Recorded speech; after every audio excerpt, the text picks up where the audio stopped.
இந்த நாட்களிலே தேவனுடைய வார்த்தையை பேச வேண்டும் என்று சொல்லி கர்த்தருடைய சமூகத்தில் ஜெபித்து கொண்டிருந்த பொழுது என்னுடைய உள்ளத்தில் ஆண்டவர் போட்ட ஒரு வார்த்தை, அது மனிதனின் பசியும் தேவனின் தாகம். ஒரு தடவை சொல்லுங்க.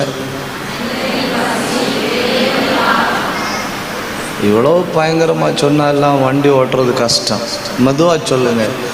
மனிதனின் பசியும் தேவனின் தாகம். இந்த சகோதரர்கள் சொல்லலைன்னாலும் நான் ஒன்றும் சொல்ல மாட்டேன்னா, உலகத்தில் மொத்தம் 7 சாதனைகள் உண்டு. உலக சாதனை 7 எண்ணம் உண்டு. 8வது சாதனையாகும் நீங்கள் கூட்டத்துக்கு வந்தது. அல்லேலூயா. சேர்ந்தொன்னு சொல்லுங்க. மனிதனின் பசியும் தேவனின் தாகம். ஒரு தடவை கூட சொல்லுங்க. சரி, பகற்காலத்தில் நாம் தியானிப்பது விதைகள் வீணாகிறது. அதாவது நாம் பகலில் தியானிப்போம். ராத்திரிகளில் நாம் தியானிப்பது மனிதனின் பசியும் தேவனின் தாகம். ஒரு வசனத்தை அதற்காக பைபிளில் இருந்து வாசிக்கலாம். முந்தியெல்லாம் நான் வாலிபனாக இருந்தேன். அப்போது ஒன்றுமே எழுதி கொண்டு போக மாட்டேன். எல்லாமே மனசில் செட் பண்ணி வைப்பேன். அப்போ தலைக்கு மேலே முடி இருந்ததுனால சூரிய வெளிச்சம் கரெக்டாக நேரே போய் உள்ள படாது.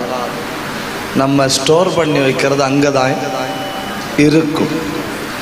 ஓவராக ஸ்டோர் பண்ணி ஹார்ட் டிஸ்க்கு சூடாகி முடி தொலைஞ்சு, அதுக்கு பிறகு ஸ்டோர் பண்ணால் ஒன்றும் நிற்கவே இல்லை. ஒன்றும் நிற்கலைன்னாலும் விட முடியாது இல்லையா? அதனால் என்னெல்லாம் பேசணும்னு ஆண்டவர் ஜெபம் பண்ணும்போது தாராரோ அது மொத்தம் எழுதிட்டே வந்துடுவேன். Praise the Lord. அல்லேலூயா. அப்போஸ்தல நடபடிகள் 10ஆம் அதிகாரம் அதனுடைய 10வது வசனம்.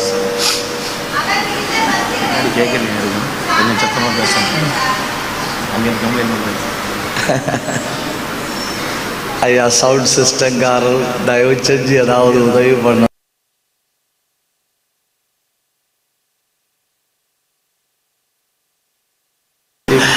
இப்போ கேட்குதாங்க? நான் இப்படி பேசினா அங்கே வரை கேட்கும். முடிஞ்ச அளவில் நான் பேச ட்ரை பண்ணுறேன். நீங்கள் காதுகளை கூர்மையாக்கி வைத்து கொண்டிருங்கள். இப்போ கேட்குது இல்லையா? அங்கே பின்னால் வாலண்டியர்ஸு கேட்குதா? உங்களுக்கு கேட்டால் உலகம் மொத்தம் கேட்ட மாதிரி. கர்த்தர் உங்களை ஆசீர்வதிப்பார். அப்போஸ்தல நடபடிகள் 10ஆம் அதிகாரம் அதனுடைய 10வது வசனம். ஒரு தடவை வாசிங்க.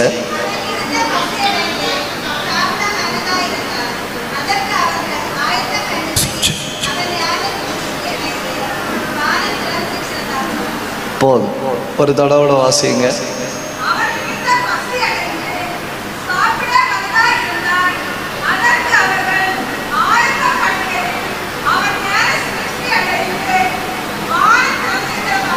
போதும். தெய்வத்தினுடைய தாகமும் மனுஷனுடைய பசியும் ஒருமித்து சேருகிற ஒரு இடம் இந்த இடம்தான். அவன் மிகுந்த பசி அடைந்து சாப்பிட வேண்டும் என்று மனதாயிருந்தான்.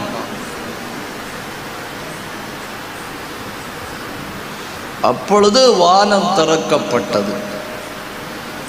கேரளாவில் ஒரு சாப்பாட்டு போட்டி, இட்லி சாப்பாட்டு போட்டி. கூடுதல் இட்லி சாப்பிட்ற ஆளுக்கு 25,000 ரூபா பரிசு.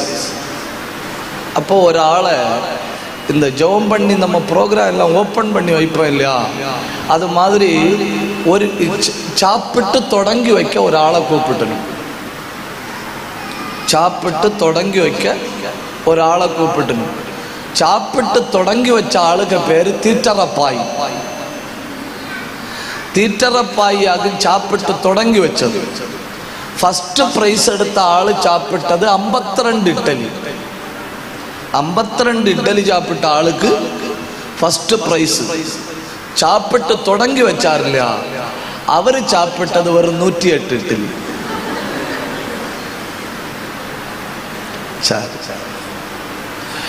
இந்த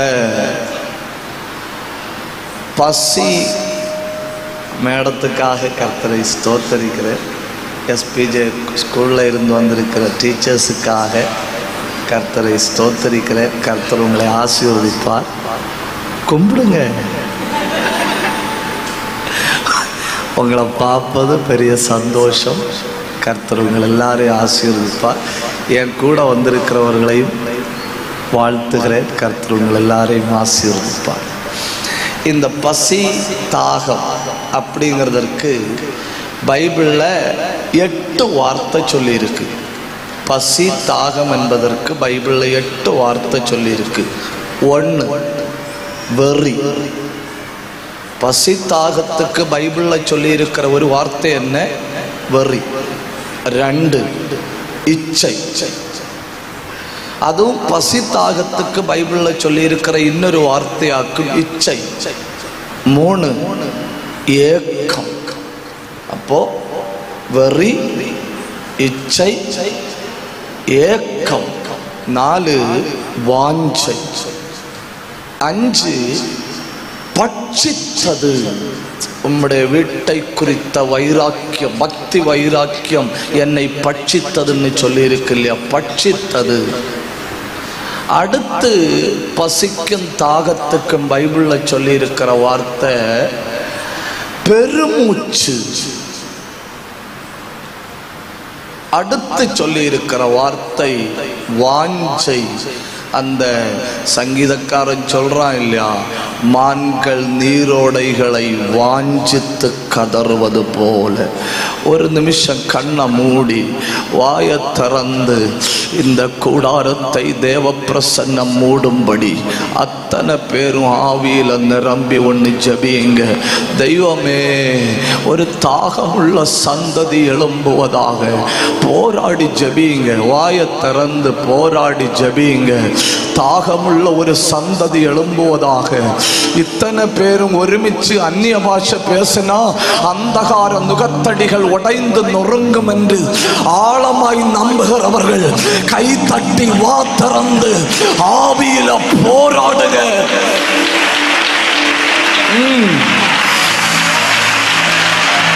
அங்கங்க நுகத்தடிகள் உடைகிறது.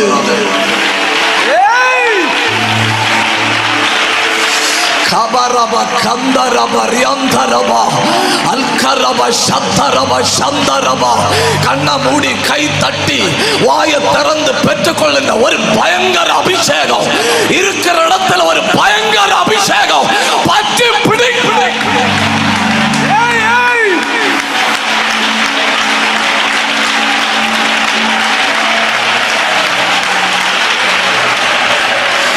இந்த காலத்திலே ஆவியானவர் பலமாய் இறங்குகிறார்.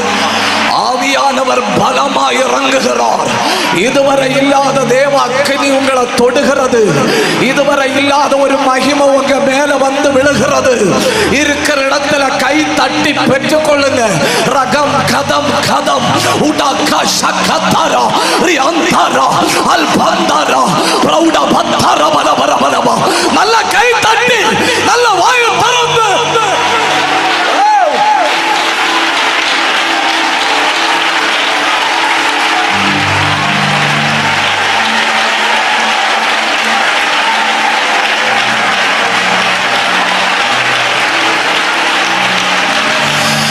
பலவீனத்தின் ஆவிகள் ஓடுகிறது. கட்டுகள் அவிழ்ந்து விழுகிறது. ஆண்டுகளாய் உன்னோட சவால் விடுகிற அந்த பொல்லாத ஆவி இயேசுவின் நாமத்தில் முறியுது. அந்த சங்கிலி உடையுது. கை தட்டி பிடி.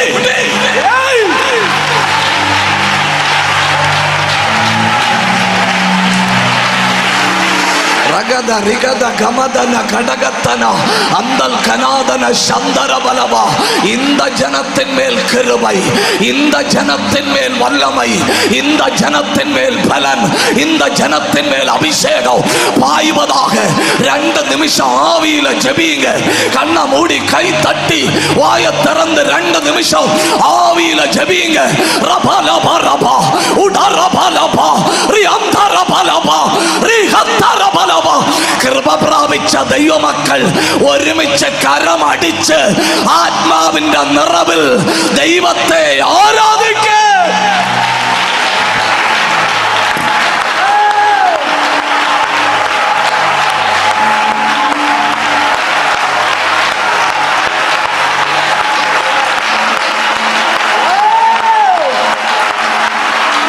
தேவ தூதர்கள் இறங்கி வருகிறார்கள். தேவ பிரசன்னம் இறங்கி வருகிறது. குடும்பங்களை கட்டி வைத்திருக்கிற அந்தகார சங்கிலிகள் இயேசுவின் நாமத்தில் உடைகிறது, உடைகிறது, உடைகிறது, உடைகிறது. கை தட்டி பெற்றுக்கோ, பெற்றுக்கோ. வாய திறந்து பெற்றுக்கோ. ரிபல கவர பாபா ரிகவர கத்தார பாபா.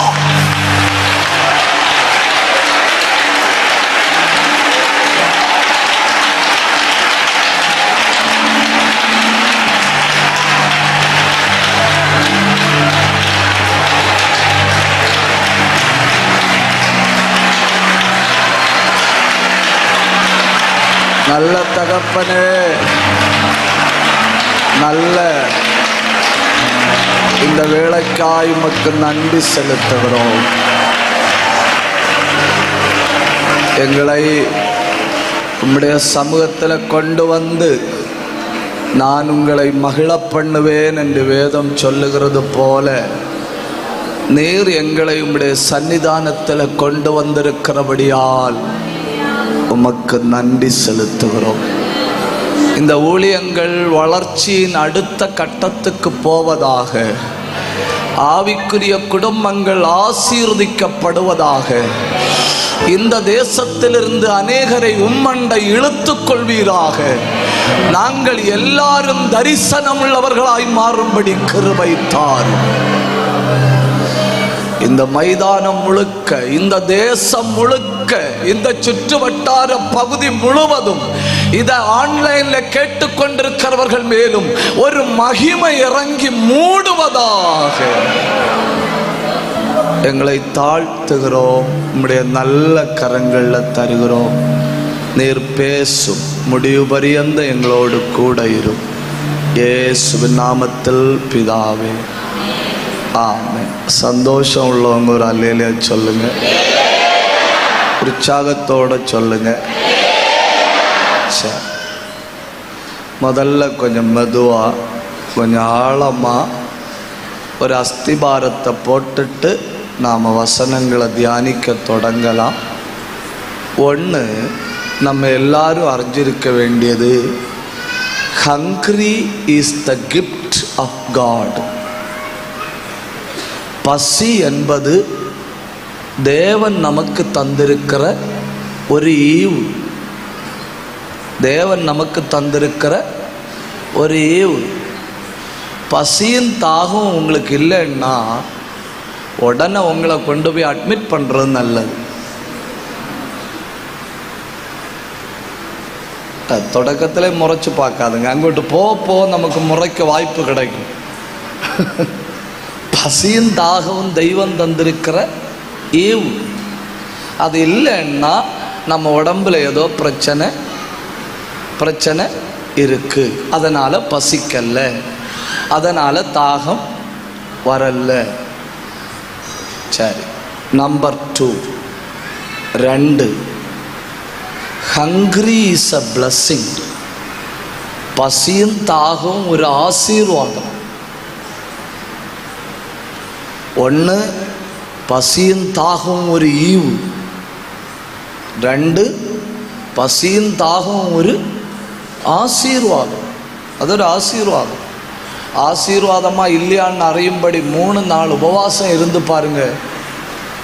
பக்கத்து வீட்டில் கடு வறுத்தாலே பிரியாணிக்கு பணம் எடுக்கும்.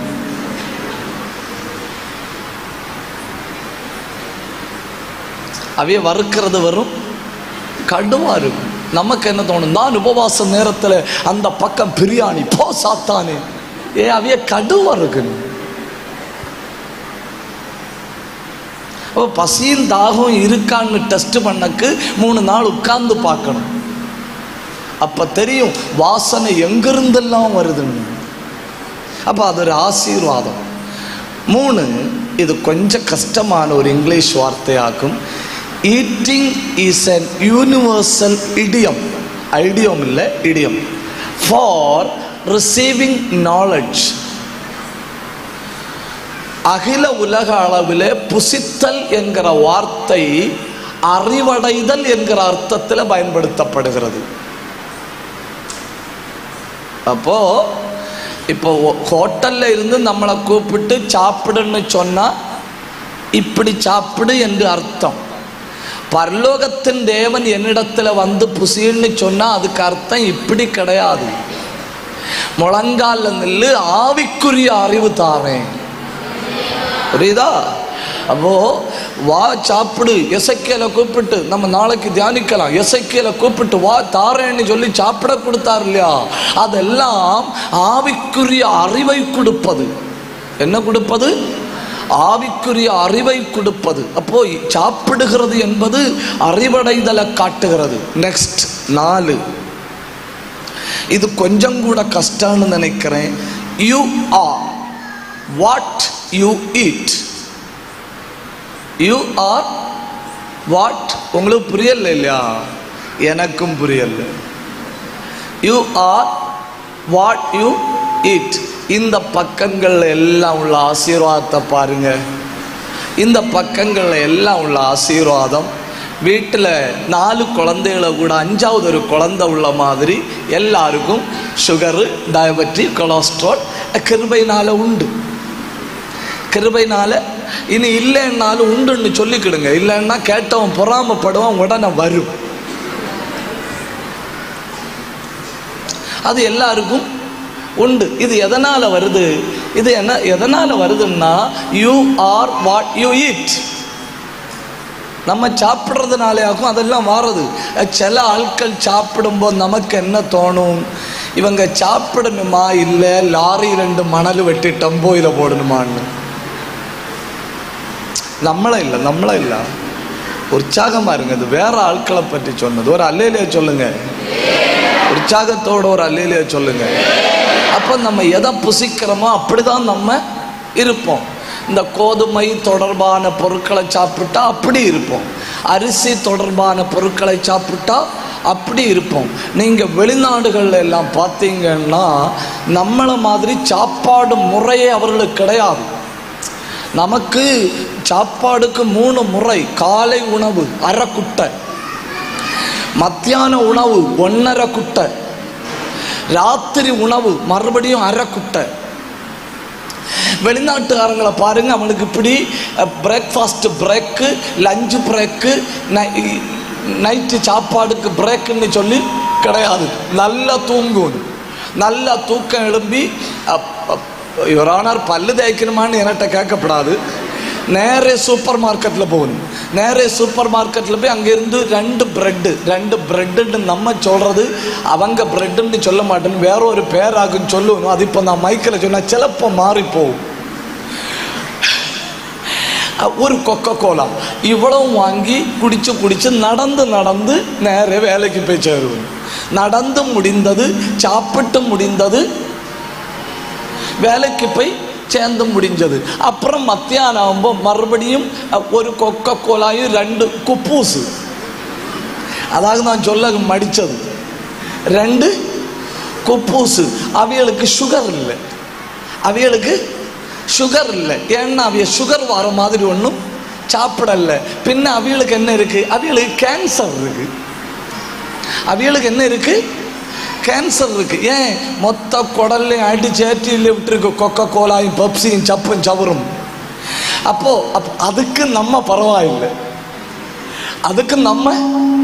பரவாயில்லை, என்ன ஆனாலும் நம்ம வண்டி கொஞ்ச காலம் ஓடும். இதுக்கு பொறாமைன்னு சொல்லுவேன். உற்சாகமா ஒரு அல்லேலியா சொல்லுங்க. சந்தோஷத்தோட ஒரு அல்லேலூயா சொல்லுங்க. சரி, இவ்வளவு நீங்க புரிந்து கொண்டீங்க இல்லையா? இதை வச்சு கொஞ்சம் ஆழத்துக்கு நம்ம போறோம். பசியையும் இச்சையையும் கண்டுபிடிப்பது எப்படி? எதையும் பசியையும் இச்சையையும் கண்டுபிடிப்பது எப்படி? ரொம்ப சிம்பிள்.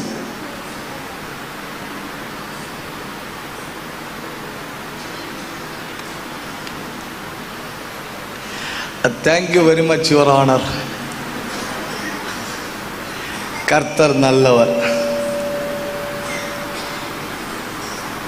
பசியையும் இச்சையையும் கண்டுபிடிப்பது எப்படி? ரொம்ப சிம்பிள். நீங்க கவனிங்க. எல்லா பழமும் ஏதேன் தோட்டத்தில் உண்டு.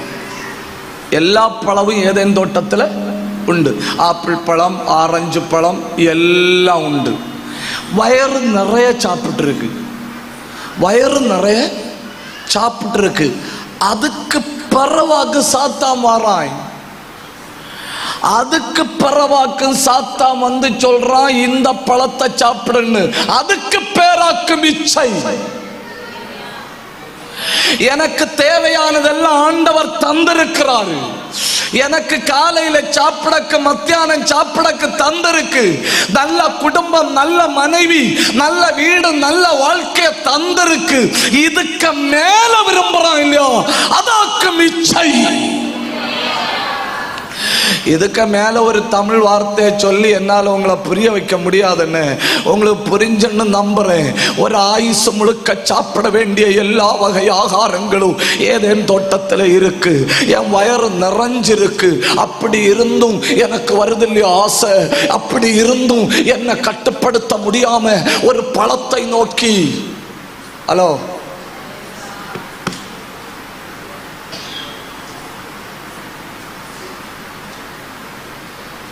ஒரு பழத்தை நோக்கி என் மனசு பாயுது இல்லையா?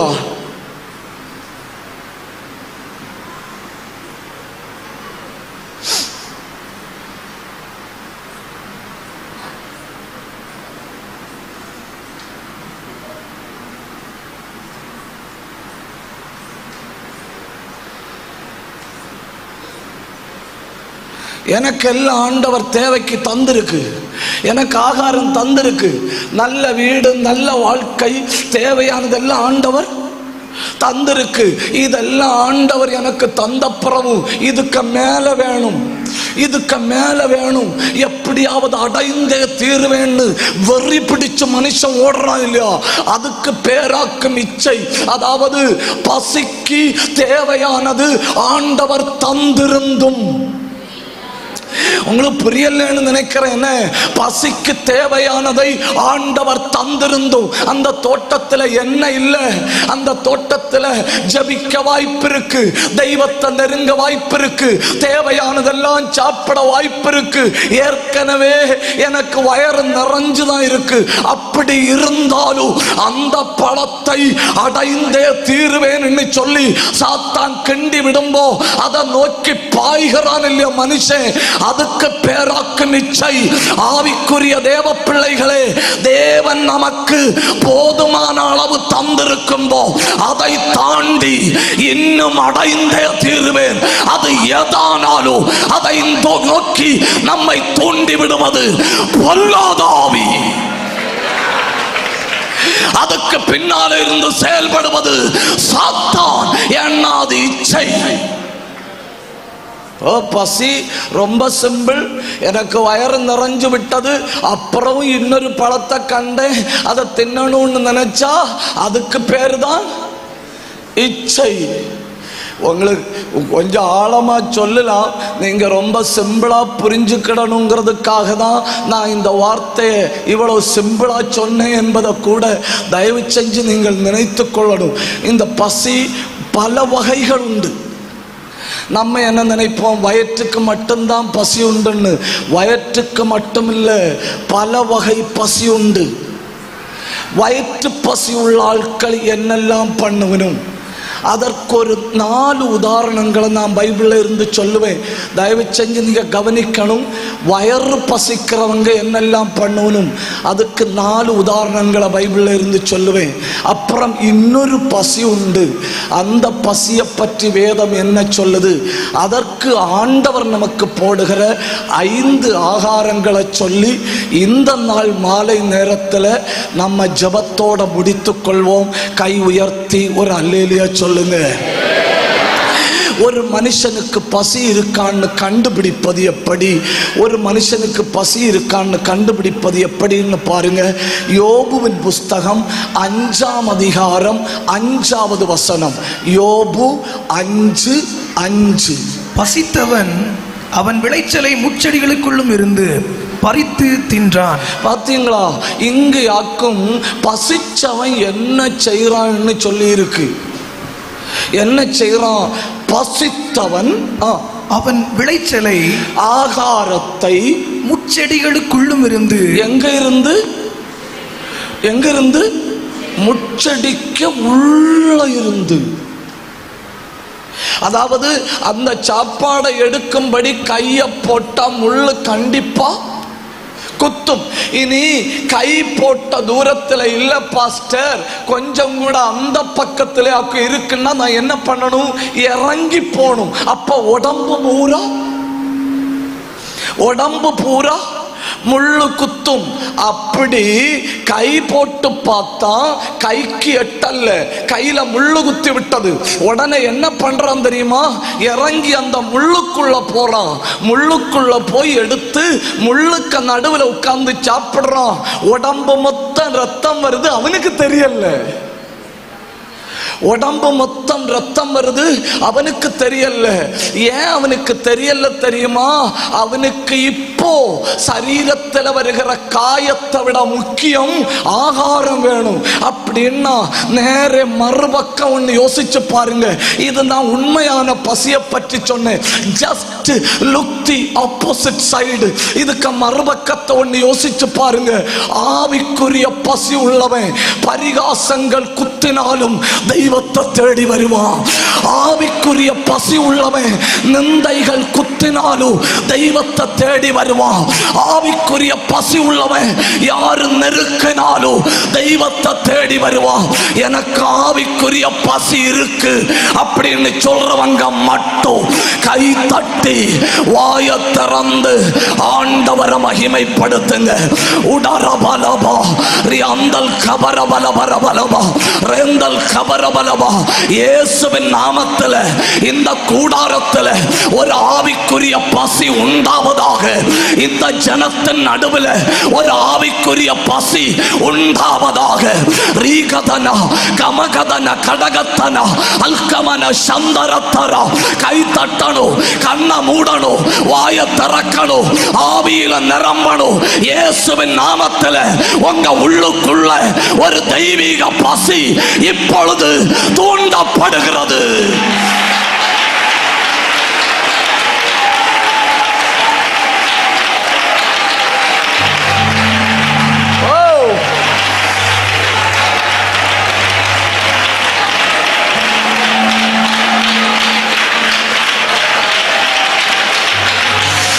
எனக்கு முள்ளு தெரியல, எனக்கு சரீரம் வலிப்பது தெரியல, எனக்கு வேற ஒண்ணும் தெரியல. ஏன்னா எனக்கு ஆவிக்குரிய பசி.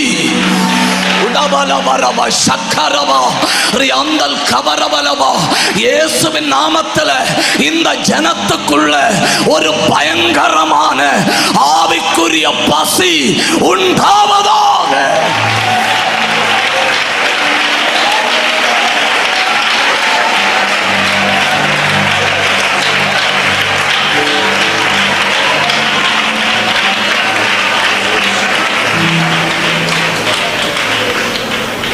அப்போ பசி இருக்கிறவனை கண்டுபிடிப்பது எப்படி?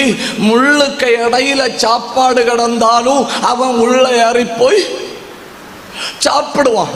சரீரத்துல காயம் பட்டாலும் அவன் உள்ள ஏறி போய் சாப்பிடுவான். உடனே புரிஞ்சுக்கிடணும், இவன் பசி உள்ளவன்.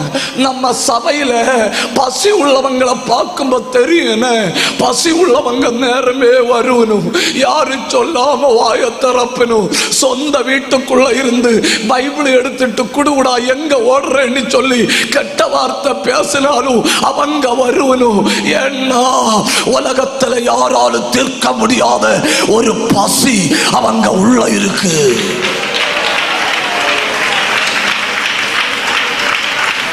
ஒரு அல்லேலியா உற்சாகத்தோட சொல்லுங்க, சந்தோஷத்தோட ஒரு அல்லேலியா சொல்லுங்க. ஹல்லேலூயா. ஒன்னு ஆண்டவரை மகிமைப்படுத்துங்க. அப்ப ஒன்னு, பசிச்சவன் முள்ள பார்க்க மாட்டான். ரெண்டு, சாப்பாடு பெருசா மானம் பெருசா? யுவர் ஆனர், சாப்பாடு பெருசா மானம் பெருசா? மானம். ரெஸ்பெக்ட் தான் பெருசு.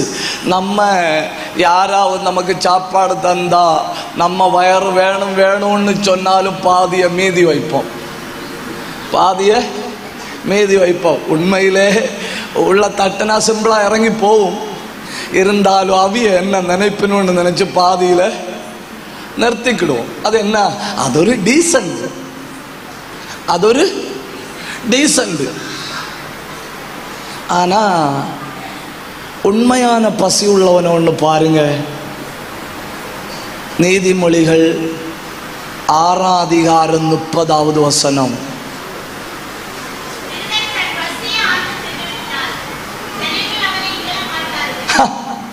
பார்த்தீங்களா? அவன் பரம்பரை திருடன். அவன் யாரு? பரம்பரை திருடன்.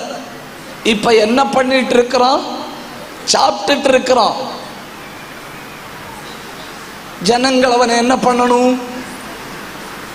என்ன பண்ணணும்? அவமானப்படுத்தணும். அப்படித்தானே?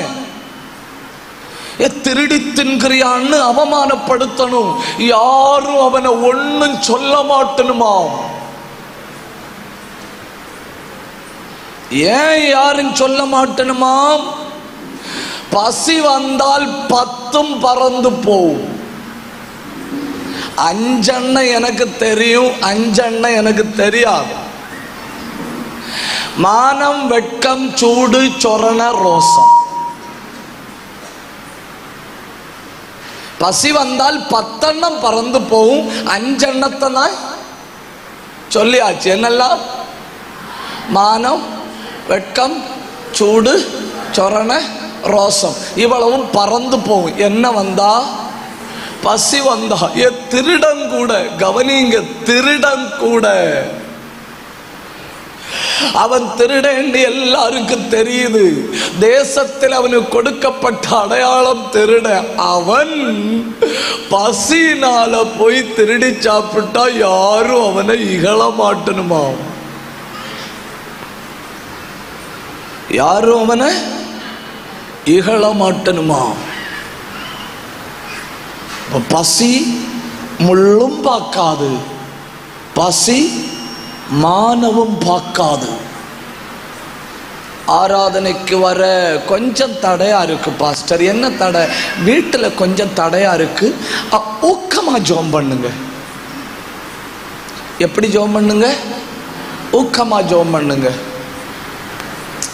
ஆலயத்துக்கு வாரது கொஞ்சம் தடையா தான் இருக்கு. தடை என்ன தெரியுமா? ஆவிக்குரிய பசி இல்லை. பசி உள்ளவன்னா முள்ளானாலும் வருவான். நான் கை தட்டுனா பக்கத்தில் இருக்க ஆள்கள் என்ன நினைப்பணும்? சரிதானே, என்ன நினைப்பணும்? நான் துதிச்சா அவங்க என்ன நினைப்பணும்? யோசிச்சு பார்த்தீங்களா அவங்க என்ன நினைப்பணும்னு? நான் கண்ணை மூடி அப்படி ஆவியில நிரம்பின ஆட்கள் என்ன நினைப்பணும்? ஆட்கள் என்ன நினைப்பணும்? ஆண்டவர் என்ன நினைப்பார்னு பார்த்தா இதை விட சத்தம் வரும். அவ்வளவும் பார்த்தா போதும். என்னை இத்தனை காலம் போஜனம் தந்து வளர்த்தினவர், என்னை நடத்தினவர், என் தேவையை சந்தித்தவர், என்னை உயிரோட வைத்தவர், நான் அவர் ஆராதிக்காம இருந்தா அவர் என்ன நினைப்பாருன்னு பார்க்கணும். அவர் என்ன நினைப்பாருன்னு பார்க்கணும்.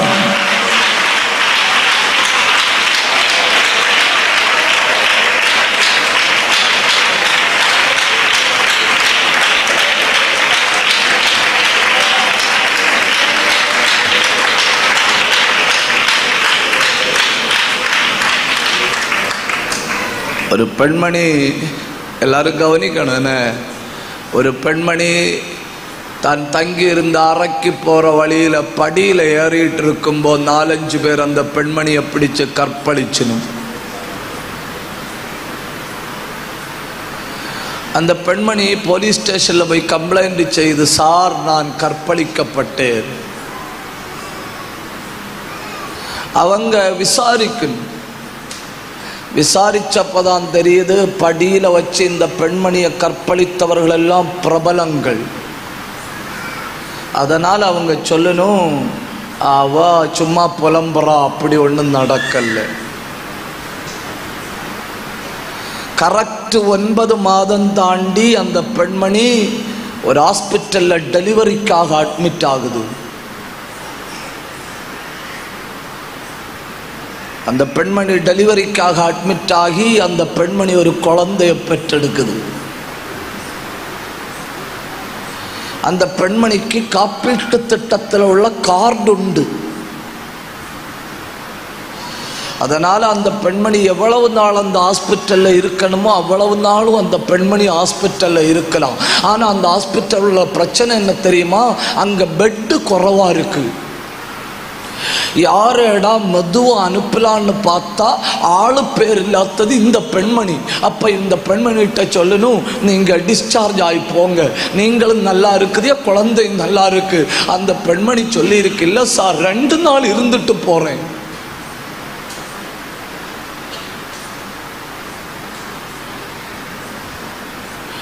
அப்புறம் அவங்க கண்டிப்பாக டிஸ்சார்ஜ் ஆகணும்னு சொன்னதுனால இறங்கி வெளியே வந்து ஒரு ஆட்டோ பிடிச்சு அந்த தங்க வேண்டிய வீட்டுக்கு போய் அந்த வீட்டில் பராந்தையில் பிள்ளைய படுக்க வைக்குது. ஆட்டோக்காரன் நிற்கிறான்.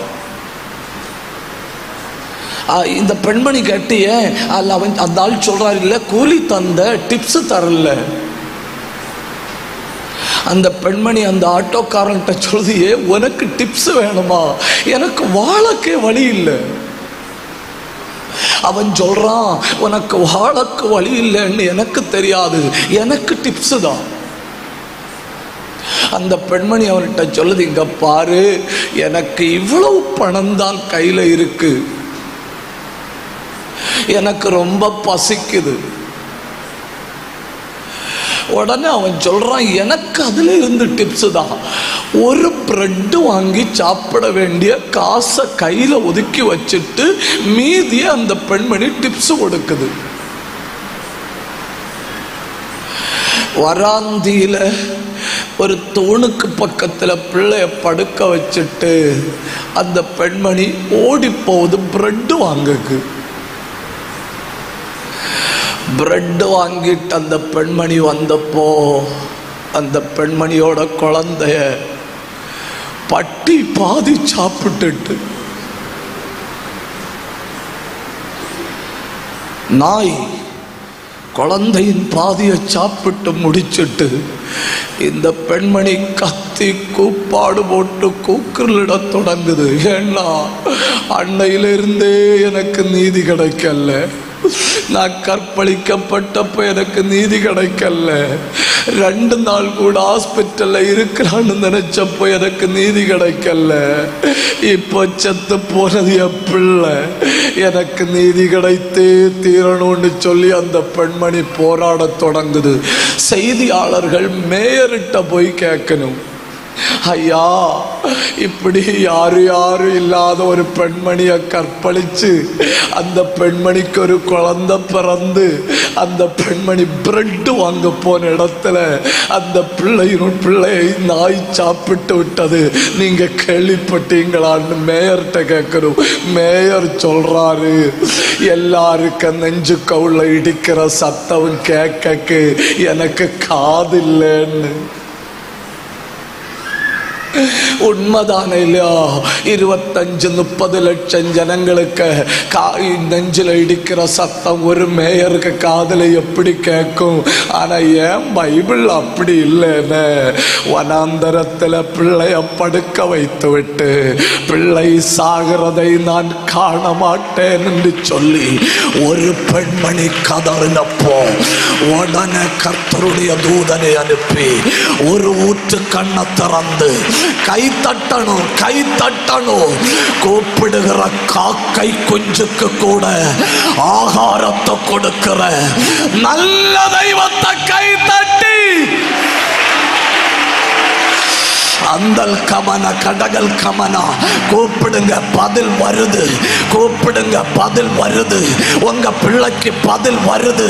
சத்தம் உயர்த்துங்க, சத்தம் உயர்த்துங்க. வாய திறந்து சத்தம் உயர்த்துங்க. அந்நிய பாஷை அடையாளம் பெற்றவர்கள் கூக்குரலிடுங்க, கூக்குரலிடுங்க, கூக்குரலிடுங்க. கர்த்தர் பிள்ளையின் அழுக்குரலை கேட்டது உண்மையானால் இந்த நாளில் தேவன் உங்க சத்தத்தை கேட்கிறார். பபரகதனா அந்தல் கபந்தரா ரியாந்தர பலபா ஊடவல் பிரௌடவர பலபா ரேகாந்தர பலபர பலபா ரியாந்தர பலபர பலபா ஊடந்தல் கபரபா சந்தல் கத்தரா ரேந்தல் கனாத்தியா. 2 நிமிஷம் ஆவியில ஜெபிங்க. நான் பார்க்கிறேன் பயங்கர தேவ பிரசன்னம். கண்ணை மூடி கை தட்டி வாய திறந்து ஆவியில நிரம்பி ஆண்டவரை மகிமைப்படுத்துங்க. அத்தனை பேரும் வாய திறக்கணும். ஆன்லைன்ல பார்த்து கொண்டிருக்கிறவங்க எங்க இருந்தாலும் ஜெபிங்க. இப்பொழுது தூதர்கள் இறங்கி வருகிறார்கள். வல்லமை இறங்கி வருகிறது. ஒரு முனை தொடங்கி மறுமுனை மட்டும் ஆண்டவர் தமது தூதர்களை அனுப்புகிறார். நீ இருக்கிற சூரச்செடிக்கு கீழே தூதன் இறங்கி வருகிறான். நீ இருக்கிற வனாந்தரத்தில் தூதன் இறங்கி வருகிறான். கண்ணை மூடி கை தட்டி வாய திறந்து பெற்றுக்கோ.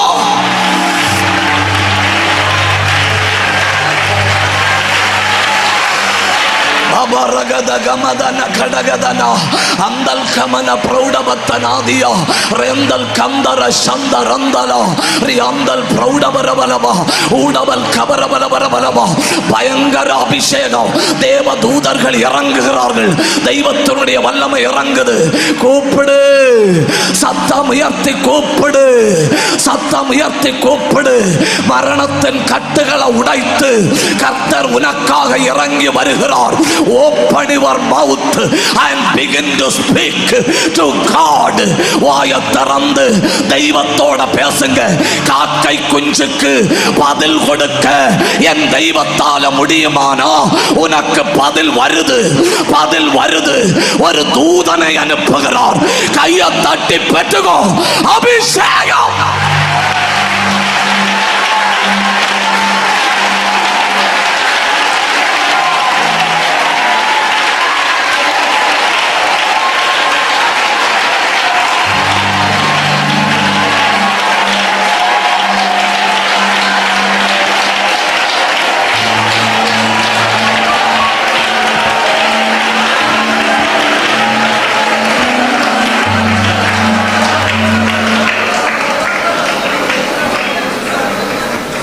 இனி நாம பசிகளை ஒவ்வொன்றா தியானிக்க தொடங்கலாம்.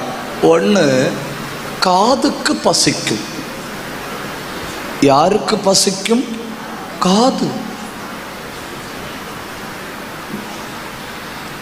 அதனாலேயாக்கும் திருவள்ளுவர் திருக்குறள்ல சொன்னது, சாப்பாடு ரொம்ப காதுக்கு கொடுக்கணும், வயிற்றுக்கு கொஞ்சம் கொடுக்கணும். உங்களுக்கு அந்த பாடல் தெரிய வாய்ப்பில்லை, எனக்கு ஒட்டும் தெரியாது. இருந்தாலும் நான் ட்ரை பண்ணி பார்க்குறேன். செவிக்கு உணவு இல்லாத பொழுது சிறிது வயிற்றுக்கும் ஈயப்படும். நம்ம நேரே திருப்பி ஆகும். நம்ம வயிற்றுக்கு உணவு இல்லாத போது சிறிது செவிக்கும். நம்ம ரொம்ப சாப்பாடு போடுறது வயிற்றுக்கு. அதனால் என்ன ஆச்சு தெரியுமா? 6 பேக் எல்லாம் ஃபேமிலி பேக் ஆகுது, வயரெல்லாம் கவர் ஆகுது. சில ஆட்கள் உட்கார்ந்து அவங்களால எழும்ப முடியாது, பயங்கர தடை.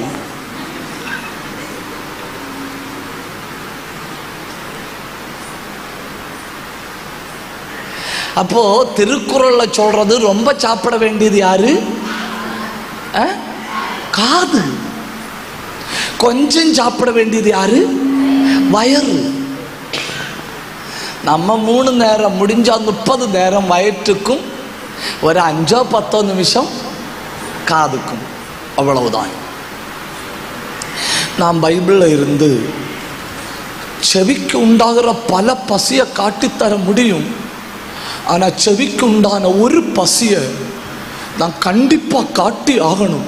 இந்த கன்வென்ஷன்ல அந்த வசனம் கண்டிப்பாக நம்மளோடு பேசும். ஒருத்தனுடைய செவிக்கு உண்டான பசி எவ்வளவு பயங்கரமா இருக்குன்னு நீங்க அறிய கொஞ்சம் நீங்க ராஜாக்களின் புஸ்தகத்தை வாசிக்கணும்.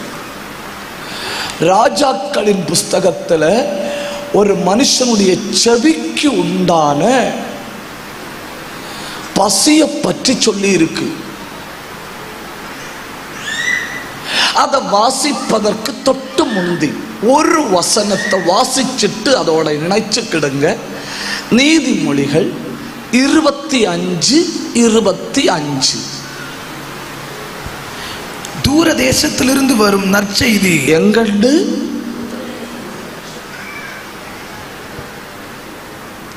பண்டெல்லாம் புருஷர்கள் வெளிநாட்டில் இருப்பினும் மனைவி இங்கண்டு கடிதம் எழுதும். பிள்ளை 3ஆம் கிளாஸில் அட்மிஷனுக்காக இருக்கு, பைசா இல்லை, அதனால் பைசா அனுப்புங்கன்னு. பிள்ளை எத்தனையில் படிக்குது? 3ஆம் கிளாஸில். அவர் பதிலும் அனுப்பி பைசையும் அனுப்புகிறாரு. பதில் வருது. இந்த பெண்மணி எடுத்து வாசிக்குது. பதில் 3ஆம் கிளாஸு பீஸுக்கு வேண்டி கேட்டுவிட்ட கேள்விக்கு பதில் வருது. 3ஆம் கிளாஸுக்கு ஃபீஸ் அடைக்க வேண்டிய பைசையை செக்கு இதுக்குள்ளே வச்சிருக்கேன். அந்த பெண்மணி எடுத்து வச்சு பார்க்குது. இது என்னடா 3ஆம் கிளாஸு? ஏன்னா பிள்ளை இப்போ 8ஆம் கிளாஸு. 3ஆம் கிளாஸில் வச்சு எழுதின லெட்டர் அங்கே போய் கிடச்சப்போ பிள்ளை 5ல் போய் காணும். அது கப்பல் ஏறி அவர் அங்க இருந்து கண்ட உடனே பதில் விட்டாரா? பதில் இங்க வரும்போ பிள்ளை 3ஆம் கிளாஸ்ல படிச்சுமோ பெண்மணி லெட்டர் விட்டுட்டு தூர தேசத்துல இருந்து ஒரு செய்தி வரும்னு காத்திருக்கு. செய்தி வாரது எப்போ? 8ல் படிக்கும்போ. இப்போ அப்படி இல்லை. இப்போ கவுண்டரில் போய் நின்னோண்டு மெசேஜ் விட்டா போதும். எஸ்கியூஸ் மீ யுவர் ஆனர், பிள்ளைக்கு ஃபீஸு கட்டணும், நான் பேங்குக்கு முன்னே நிற்கிறேன். உடனே அவர் சொல்கிறாரு ஓகே டன்னுன்னு. ஓகே டன்னுன்னு. உடனே டன். டன்னுன்னா உடனே டன். அப்போ உங்களுக்கு புரிஞ்சுட்டு நம்புகிறேன். தூர தேசத்திலிருந்து வரும் செய்தி.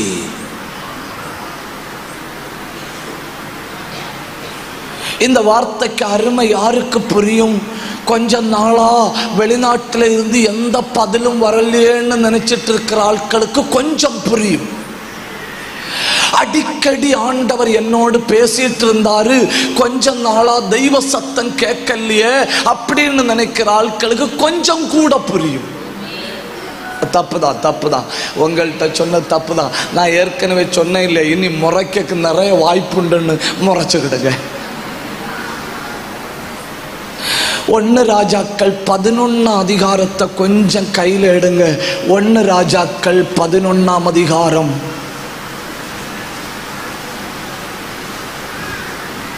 எடுத்தீங்களா? 14வது வசனத்தை வாசிங்க. கர்த்தர் ஏதோமியனாகிய ஆதாத் என்னும் ஒரு விரோதியை சாலமோனுக்கு எழுப்பினார். அவன் ஏதோமிலிருந்து ராஜகுலமானவன். தாவீது ஏதோமில் இருக்கும்போது படைத்தலைவனாகிய யோவாப் ஏதோமில் உள்ள ஆண் மக்களை எல்லாம் சங்கரித்து வெட்டுண்டவர்களை அடக்கம் பண்ண போனான். அவர்களை எல்லாம் சங்கரிக்கும் அளவும் தானும் இஸ்ரவேல் அனைத்தும் அங்கே 6 மாதம் இருக்கும்போது ஆதாதும் அவனோடு கூட அவன் தகப்பனுடைய ஊழியக்காரரில் சில ஏதோமியரும் எகிப்திற்கு எகிப்திற்கு சொன்ன பிறகு மீதி பகுதியை வாசிங்க, கவனிங்க. தாவீது அரசாட்சி செய்து கொண்டிருந்த காலத்தில் தாவீது ஏதோமோடு யுத்தம் பண்ண போறாரு. ஏதோம் யாரு? ஏசாவின் சந்ததி. அங்க யுத்தம் பண்ண போய் அது ஒரு சின்ன இடம். அந்த சின்ன இடத்தை எல்லாம் 24 மணிக்கூர்ல யுத்தம் பண்ணி பிடிக்கலாம். ஆனா இவங்க என்ன பண்ணிச்சுன்னு தெரியுமா? 6 மாசம் இருந்து அடிச்சனும். அதாவது தமிழ்ல சொல்லணும், இலக்கம் உள்ளவனை கண்டா ஏறி மேயுவனு ஒண்ணு. உங்க ஊர்ல சொல்ல மாட்டணுமோ என்னன்னு?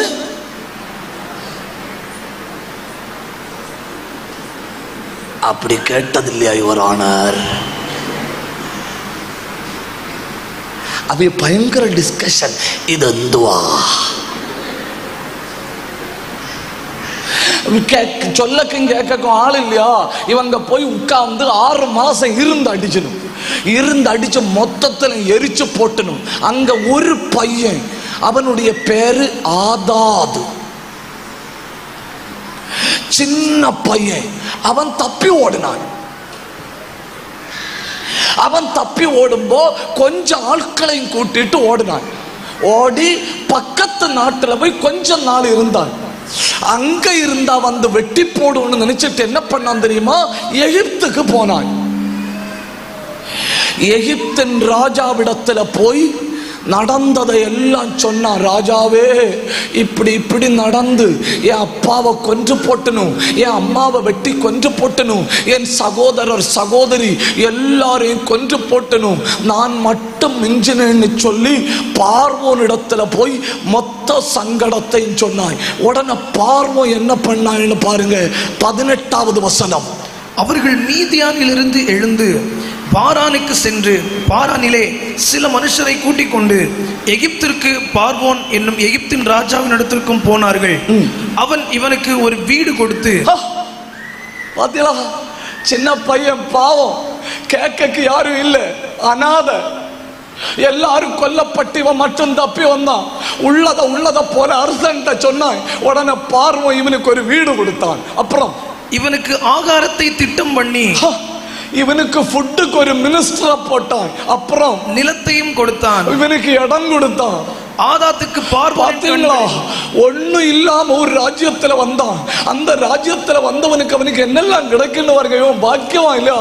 முதல்ல வீடு, அப்புறம் இவனுக்கு சாப்பாடு கொடுக்க ஒரு மினிஸ்டர், அப்புறம் உனக்கு தேவையான நிலத்தை எடுத்துக்கோ.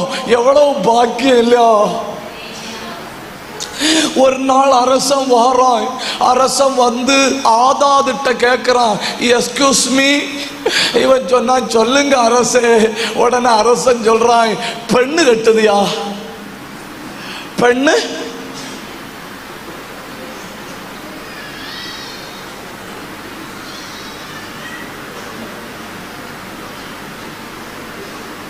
இந்த 2 கண்ணாடி வச்சிருக்க ஆட்களும் கூட்டம் முடிஞ்சு இங்கே இருக்கணும். அரசன் என்னன்னு கேட்டான், பெண்ணு கட்டுது யான்னு. இவன் அனாதை, இவனை கேட்க யாரும் இல்ல. இப்போ ராஜா கேட்கறான், பெண்ணு கட்டுது யான்னு. இவன் சொல்றான், எஸ் இல்ல டபுள் எஸ். என்னன்னு? Double S. உண்மையில அந்த பார்வோனை கண்டா ஒரு செகண்ட் கொடுக்கணும். ஏன் தெரியுமா? அவன் யாரை கட்டி கொடுத்தான் தெரியுமா? வாசிங்க அடுத்த வசனம். ஆதாத்துக்கு பார்வோனின் கண்களில் மிகுந்த தயை கிடைத்தபடியினால் அவன் ராஜஸ்திரீயாகிய தாப்பெனேஸ் என்னும் தன்னுடைய மனைவியின் சகோதரியை அவனுக்கு விவாகம் செய்து கொடுத்தான். யார?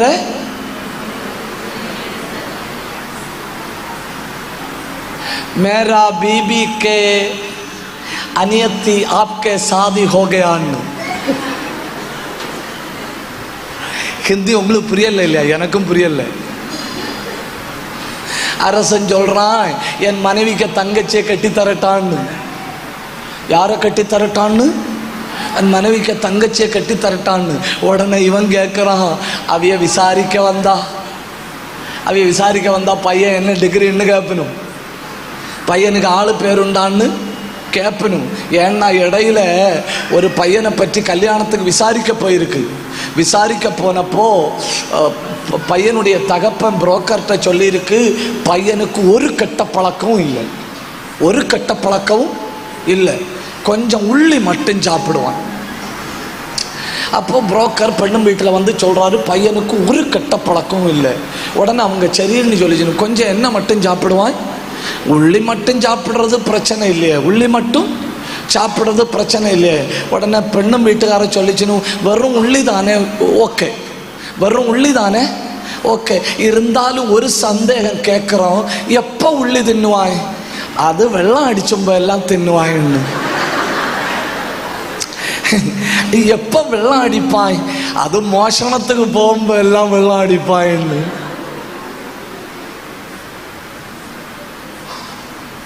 பையனுக்கு என்ன பழக்கம்? கொஞ்சம் உள்ளி சாப்பிடுவான், அவ்வளவுதான். இப்போ விசாரிச்சா நான் என்ன சொல்லுவேன்? அப்போ அரசன் சொல்றான், விசாரிக்க வேண்டிய ஆளே நான் தான் ஒய்ஃபுக்கு தங்கச்சியை கல்யாணம் பண்ணி தரட்டான்னு. இவன் சொன்னான், முதல்ல டபுள் ஓகேன்னு சொன்னேன் இல்லையா, இப்ப ட்ரிபிள் ஓகேன்னு. அரசன் வீடு வச்சு கொடுத்து, அரசன் நிலம் கொடுத்து, அரசன் தன் மனைவியின் சகோதரிய கல்யாணம் பண்ணி கொடுத்து, அரசன் இவன் 3 வேளை சாப்பிட்றானான்னு பார்க்க எல்லாம் கொடுத்து, எல்லாம் ஆனப்புறம் என்ன நட தெரியுமா? அங்க வச்சு இவனுக்கு பிள்ளை பிறந்து. வாசிங்க 20வது வசனம். தாப்பெனேசின் சகோதரி ஆகிய இவள் அவனுக்கு கேனுபாத் என்னும் ஒரு குமாரனை பெற்றாள். அவனுக்கு தாப்பெனேஸ் பார்வோனின் வீட்டிலே வளர்த்தாள். இப்ப அந்த பிறந்த பிள்ளை எங்க வளருது? அரண்மனையில வளருது. நீங்க புரிஞ்சுக்கிடணும், இவன் யாரு? அடிமையாய் ஓடி போனவன். இவன் கொல்லப்பட்டிருக்க வேண்டியவன். இவனுக்கு எப்படி ஒரு வாழ்க்கை கிடைச்சப்போ அரண்மனையில கிடைச்சு, வீடு கிடைச்சு, மனைவி கிடைச்சு, பிள்ளை கிடைச்சு, நிலம் கிடைச்சு. அதுவும் அந்த பிள்ளை அரண்மனையில வளருது. இவன் எல்லா நாளும் காலையில் எழும்பி கொஞ்ச நேரம் முற்றத்தில் போய் கண்ணை மூடிட்டு இப்படி நிற்கிறான். நான் கேட்கிறேன், ஆதாதே உனக்கு தேவையானது எல்லாம் இருக்கா? அப்ப அவன் சொல்றான், ஐயோ தேவைக்கு மேல இருக்கு. பின்ன ஏன் நீ டெய்லி காலையில் எழும்பி இப்படி உட்கார்ந்து இருக்கிற? அப்ப அவன் சொல்றான், என் காதுகள் ஒரு செய்தியை எதிர்பார்த்து கொண்டிருக்கிறது. என் காதுகள் ஒரு செய்தி எதிர்பார்த்து கொண்டிருக்கு. எனக்கு தேவையானதெல்லாம் இருக்கு, உண்மைதான். எனக்கு வீடு இருக்கு, உண்மைதான். நமக்கெல்லாம் வீடு இல்லையோ? நமக்கெல்லாம் வீடு, தேவையான சாப்பாடு, நல்ல ட்ரெஸ், நல்ல வாழ்க்கை இருக்கு. இதை தாண்டி இப்ப இருக்கு இல்லையா, இதை தாண்டி அவன் காதுகள் திறந்து வச்சுட்டு இருக்கிறான். எனக்கு இதெல்லாம் வேணும், இதை விட எனக்கு ஒரு செய்தி வரணும். எனக்கு என்ன வரணும்? எனக்கு ஒரு செய்தி வரணும். எத்தனை பேர் ஒரு பயங்கர தாகத்தோட வலது கையை உயர்த்தி பரலோகத்தின் தெய்வத்தை பார்த்து, எனக்கு இருக்கிற எல்லாவற்றை தாண்டி எனக்கு ஒரு செய்தி வரணும். வாயை திறந்து கேளுங்க. எனக்கு இருக்கிற எல்லாவற்றை தாண்டி என் காதுக்கு ஒரு செய்தி வரணும். ஜெபிங்க, வாயை திறந்து ஜெபிங்க. தூர தேசத்துல இருந்து ஒரு செய்தி வரப்போவது. தூர தேசத்துல இருந்து ஒரு செய்தி வரப்போவது. உங்க காது பசிக்கட்டு. உலகத்தில் உள்ள எல்லா ரசனைகளை தாண்டி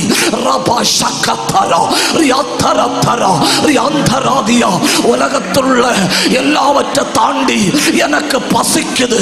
எனக்கு ஒரு செய்தி வரணும், எனக்கு ஒரு ஆலோசனை வரணும். ஏன் கூப்பிட?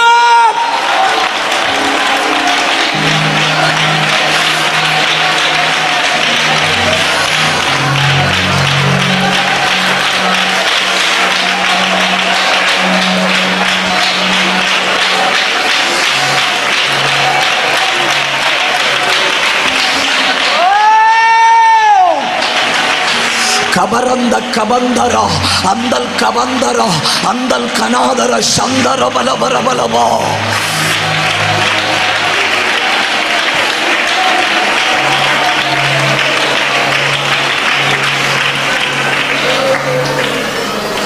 நாம அண்ணா நீங்க அண்ணா என்ன பண்ணியிருப்பீங்கன்னு எனக்கு தெரியல. நான் என்ன தந்தானை துதிப்போமே திரு சபையோரு ராஜ வாழ்க்கை இல்லையா? என்ன வாழ்க்கை?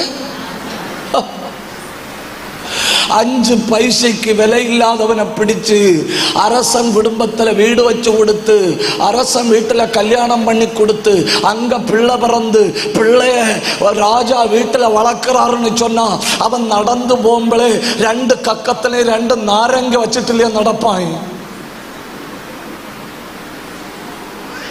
ஐயோ ஐயோ,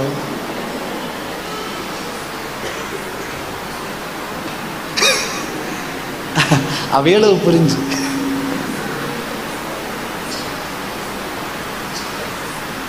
நெளிஞ்சில்லையா நடப்பான். ஒருத்தனே மைண்ட் செய்ய மாட்டேன். ஏன்னா தான் அரச குடும்பத்தில் உள்ள ஆளு. இவன் அப்படி இல்லை, இவன் பாவம் போல எழுச்சி உட்கார்ந்து இருக்கிறாய். ஒரு நாள் காலையில் எழும்பி பார்வன்ட்ட சொல்றான், ராஜாவே. அவன் கேட்கிறான், உனக்கு நான் இனி என்ன செய்யணும்? உனக்கு வீடு தந்தேன், உனக்கு கல்யாணம் பண்ணி தந்தேன், உனக்கு நிலம் தந்தேன், உனக்கு பிள்ளைய நான் வளர்த்துறேன். இவ்வளவு நமக்கு நடந்தா இதை தாண்டி நமக்கு யோசனையே வராது. யோசனையே வாழ்க்கை கேட்டேன், வாழ்க்கையை தந்தார். வீட்டை கேட்டேன், வீட்டை தந்தார். பிள்ளையை கேட்டேன், பிள்ளையை தந்தார். நிலத்தை கேட்டேன், நிலத்தை தந்தார். ராஜ வாழ்க்கையை கேட்கல, பின்ன அதுவும் தந்திருக்கிறார். அல்லேலூயா. ஒரு நல்ல ஆவிக்குரிய தேவ பிள்ளையாய் வாழ ஆண்டவர் கிருபை செய்திருக்கிறார். நான் உண்டு, எனக்கு பாடு உண்டு. உனக்கு பாடு. நான் உண்டு, எனக்கு அது பாடல்ல, நான் அது பெரும் பாடு. எல்லா நாளும் எழும்பி நிற்கிறான். ஒரு நாள் ராஜாவை பார்த்து சொல்றான், எனக்கு ஒரு உபகாரம் பண்ணணும், எனக்கு சொந்த தேசத்துக்கு போகணும். அரசன் கேட்கிறான், ஏன்? உடனே இவன் சொன்னான், எனக்கு செய்தி வந்திருக்கிறது. அல்லேலூயா, அல்லேலூயா. உண்மையிலே இந்த உலகத்தில் சாப்பிட்டாலும், இந்த உலகத்தில் புசிச்சாலும், இந்த உலகத்தில் வீடு வச்சாலும், இந்த உலகத்தில் கல்யாணம் பண்ணினாலும், இந்த உலகத்தில் எல்லாம் செய்தாலும் காதுகளை திறந்து வைத்திருக்கிற தேவ பிள்ளைகளுக்கு செய்தி வந்திருக்கிறது. கைத்தட்டி கைத்தட்டி கைத்தட்டி ராபல் கபரபலபலபலமா ரியாந்தரபலபலபலமா. இந்த 3 ராத்திரியில தூர தேசத்தில் இருந்து ஒரு செய்தி வருது.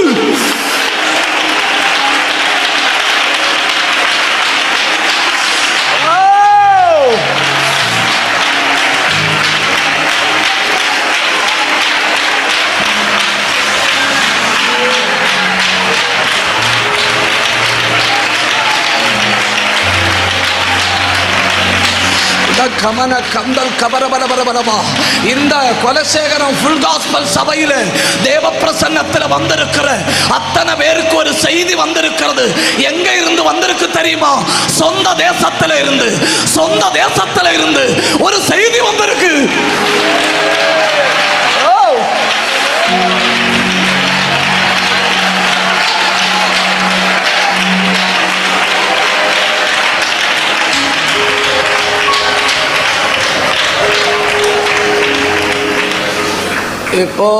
இப்போ அரசன் சொல்றான், உன்னை போல நல்லவன் எனக்கு கிடைக்கிறது ரொம்ப கஷ்டம். இத்தனை நாள் நான் கண்டதுல நீ உத்தமனா இருக்கிற. உனக்கு இங்க என்ன குறை உண்டு? என்ன குறை உண்டுன்னாலும் சொல்லு, நான் தீர்த்து தாரேன். என்ன குறை உண்டுன்னாலும் சொல்லு, நான் தீர்த்து தாரேன். அப்பதான் அவன் சொல்றா, எனக்கு முந்தாம் நாள் வர ஒரு குறையும் இல்லை. எனக்கு முந்தாம் நாள் வர ஒரு குறையும் இல்லை. நேற்றையிலிருந்து சொந்த தேசம் என்னை கூப்பிடுகிறது. ஹல்லேலூயா, ஹல்லேலூயா. ஆவிக்குரிய காதுகளை திறந்து வைங்க, ஆவிக்குரிய காதுகளை திறந்து வைங்க. தூர தேசத்திலிருந்து ஒரு செய்தி வந்திருக்கு. அந்த செய்தி விடாய்த்த எலும்புகளை பலப்படுத்துகிறது. அந்த செய்தி சரீரத்துக்கு கிருபை தருகிறது. அந்த செய்தி ஒரு தேவ பிள்ளைய பலப்படுத்துகிறது.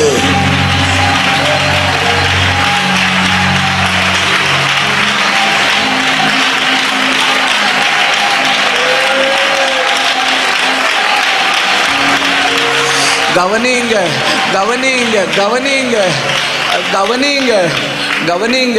இதுல தான் உலக மனுஷனுக்கும் ஒரு தேவ பிள்ளைக்கும் உள்ள வித்தியாசம். உலக மனுஷன் தான் வீடு வைக்கிற மாதிரி வைக்கிறான், பெருசா வைக்கிறான். உலக மனுஷனுக்கு வாழ்க்கை நல்லா இருக்கு, உலக மனுஷனுக்கும் பிள்ளை பிறக்குது, உலக மனுஷன் என்னை விட சமாதானமா இருக்கிறான். ஆனா உலக மனுஷனுக்கு தூர தேசத்தில் இருந்து ஒரு செய்தி வரும் என்கிற எதிர்பார்ப்பு இல்லை. ஆனா நமக்கு தூர தேசத்தில் இருந்து ஒரு செய்தி.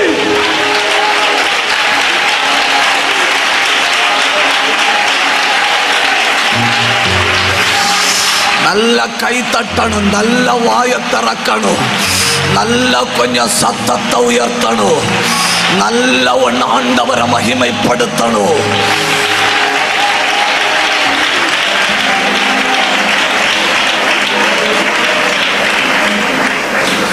நான் என் சுயதேசத்துக்கு போக என்னை அனுப்பிவிட வேண்டும் என்றான். இந்த மாலை நேரத்தில் நம்முடைய செவியை நோக்கி வருகிற 5 செய்திகளை டக்கு டக்கு டக்குன்னு 1 2 3 4 5ன்னு அடையாளம் போட்டு நான் முடித்துக்கொள்ள விரும்புகிறேன். முதல்ல ஒவ்வொரு மனுஷனுக்கும் இந்த பூமியில் அவனுடைய காதுக்கு வருகிற முதல் செய்தி எசேக்கியேல் 16ஆம் அதிகாரம் 6வது வசனம். எசேக்கியேல் 16:6. பிழைத்திரு, பிழைத்திரு.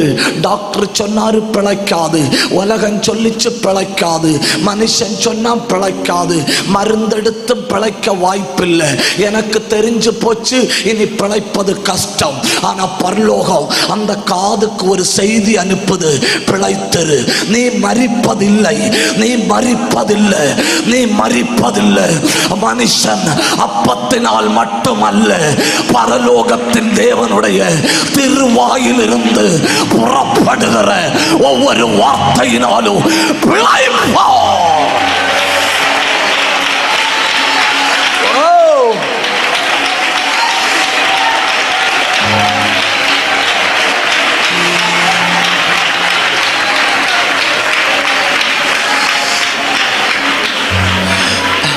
டாக்டர் என்ன சொன்னாரு? டாக்டர் கொஞ்சம் கஷ்டம்தான்னு சொன்னாரு. மனுஷன் என்ன சொல்லிச்சனும்? மனுஷன் என்னத்துக்கு கிடக்குதுன்னு கேட்கணும். ஆண்டவர் என்ன சொன்னாரு? ஆண்டவர் பிழைத்திரு என்றார். ஆண்டவர் பிழைத்திரு என்றார். கையை உயர்த்தி அந்த மகா தெய்வத்தை ஒன்று மகிமைப்படுத்துங்க. நீங்க எந்த சூழ்நிலையில இருக்கலாம், நீங்க எந்த பிரச்சனையில இருக்கலாம், நீங்க எந்த நெருக்கடியில் இருக்கலாம், உங்க உடம்புல கேன்சர் கட்டிகள் இருக்கலாம், உங்க தொண்டையில தைராய்டு இருக்கலாம், உங்க இருதயத்துக்கு போகிற இரத்த நரம்புகள் பழுதடைந்து இருக்கலாம், உங்க மனம் பெரிய குழப்பத்தில் இருக்கலாம், நாம் வாழணுமா வேண்டாமான்னு நீங்க யோசித்துக் கொண்டிருக்கலாம். இந்த ராத்திரி ஆவியானவர் சொல்லுகிறார், பிழைத்திரு, பிழைத்திரு, பிழைத்திரு, பிழைத்திரு, பிழைத்திரு, பிழைத்திரு. பிழைக்க வைக்கிற பரலோகம் உனக்கு ஒரு செய்தி அனுப்புது, பிழைத்திரு.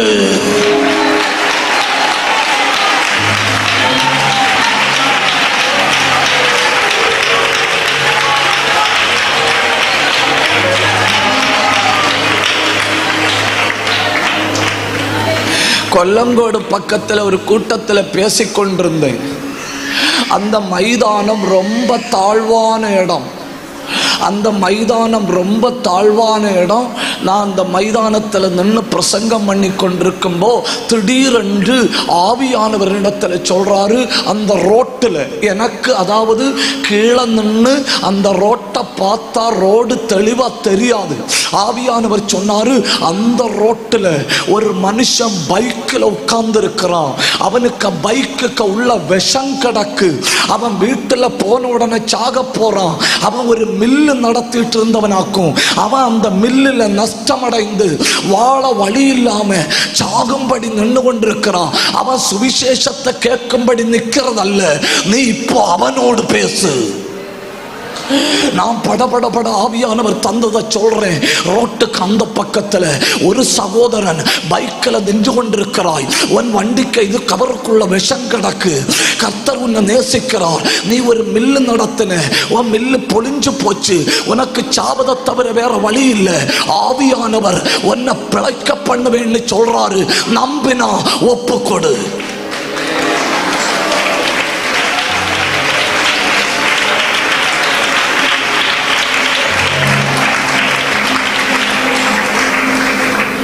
கொஞ்ச நாள் தாண்டி ஒரு ஆள் எங்க வீட்டுக்கு வராரு.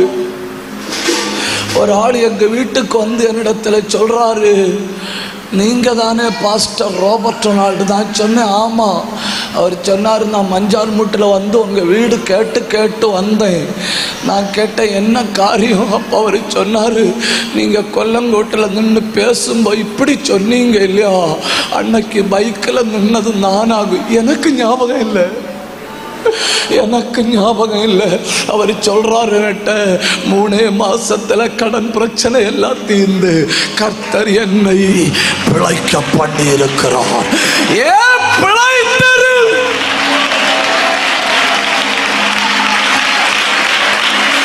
ஒரு நிமிஷம் அந்நிய பாஷை பேசுங்க. ஒரு நிமிஷம் அந்நிய பாஷை பேசுங்க. உடந்தல் கபரபலபரபலவா, தைராய்டு கட்டி கரையுது, குடல்ல உள்ள பிரச்சனை மாறுது, லிவர்ல போராடுகிற அசுத்த ஆவி முறியுது, எலும்புல போராடுகிற பலவீனம் இயேசுவின் நாமத்தில் மறையுது. உனக்கு ஒரு அற்புதம் நடக்குது. கையை தட்டி அந்த ரபந்தரா அந்த கபரபலவா, கண்ணை மூடி கையை தட்டி வாயை திறந்து பெற்றுக்கோ, பெற்றுக்கோ அபிஷேகம், பெற்றுக்கோ அபிஷேகம். அத்தனை பேரும் வாயை திறக்கணும்.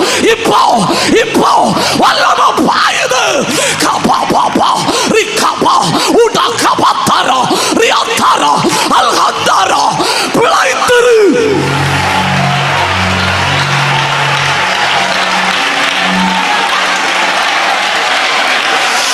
இந்த உலகத்தில் பிறந்த எல்லா மனுஷனுடைய காதுகளுக்கும் இப்பொழுது ஒரு செய்தி வருகிறது. நீ ஹாஸ்பிட்டல்ல இருந்து கேட்டுட்டு இருக்கலாம், நீ வீட்டில் இருந்து கேட்டுட்டு இருக்கலாம், நீ வண்டியில இருந்து கேட்டுட்டு இருக்கலாம், நீ வேலை செய்கிற இடத்துல இருந்து கேட்டுட்டு இருக்கலாம்.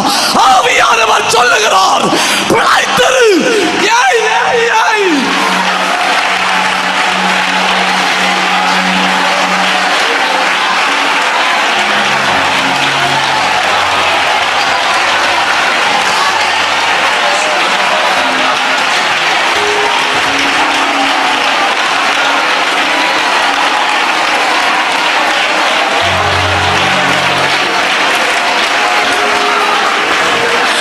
ஆவியானவர் நீ பிழைப்பேன்னு சொன்னா மந்திரவாதம் ஒன்னும் செய்யாது. ஆவியானவர் நீ பிழைப்பேன்னு சொன்னா அசுத்த ஆவி ஒன்னும் செய்யாது. நான் பிழைத்திருப்பேன். வாயை திறந்து சொல்லு, I will live.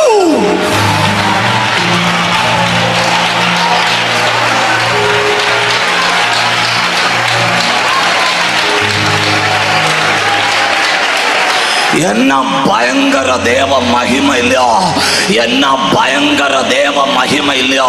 இயேசுவின் நாமத்தில் எலும்பு நரம்புகள் செயல்படுகிறது. ரத்தம் ஓடாதபடி அடைந்திருந்த அடைப்புகள் திறக்குது. ஆவியானவர்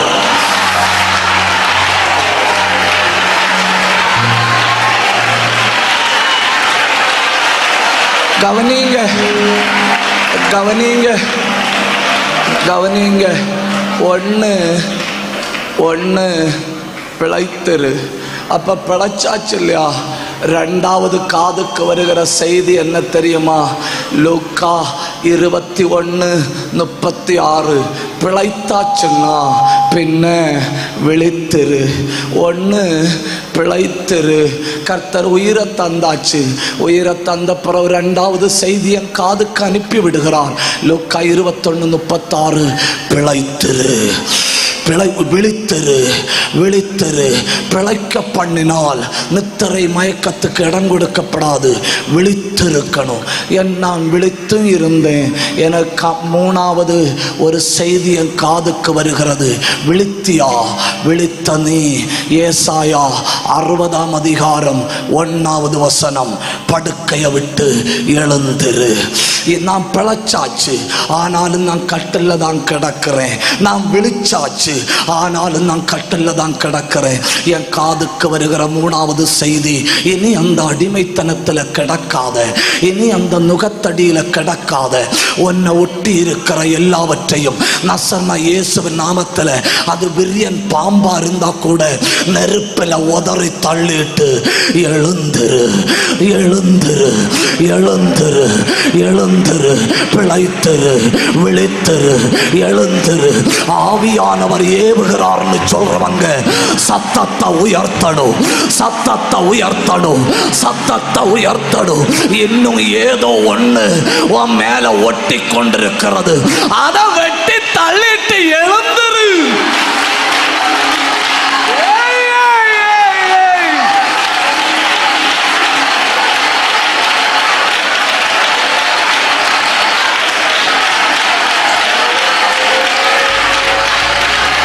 பயங்கர மகிமை, பயங்கர மகிமை, பயங்கர மகிமை. நான் பார்த்து கொண்டிருக்கிறேன்.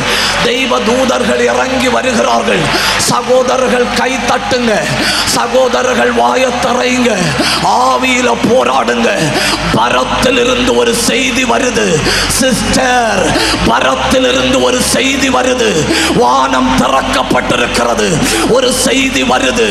அந்த செய்தி சொல்லுது, பிழைத்திரு, விழித்திரு, எழுந்திரு. பிழைத்திரு, விழித்திரு, எழுந்திரு.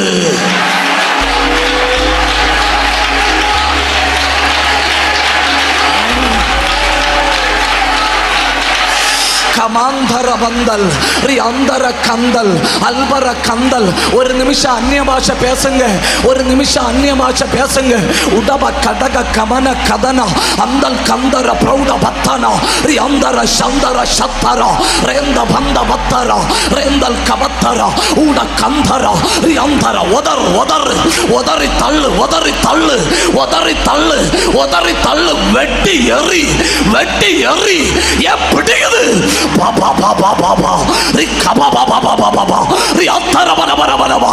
குடும்பத்தில் ஒட்டி இருக்கிறத வெட்டி எறி.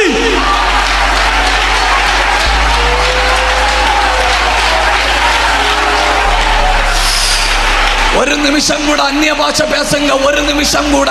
உடபதன பதல் பிரௌடபதன ரெந்தல் கபரப கந்தரப ரியாந்தர கந்தர கத்தர அல்பர பந்தர பத்தர ரியாந்தர கந்தர கத்தர அல்கர சந்தர சத்தர. கிருபை மேல் கிருபை.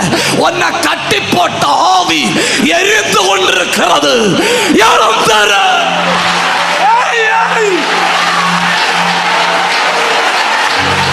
உடரபதனா கபதனா அல்க. அத்தனை பேரும் கை தட்டணும், அத்தனை பேரும் வாய திறக்கணும்.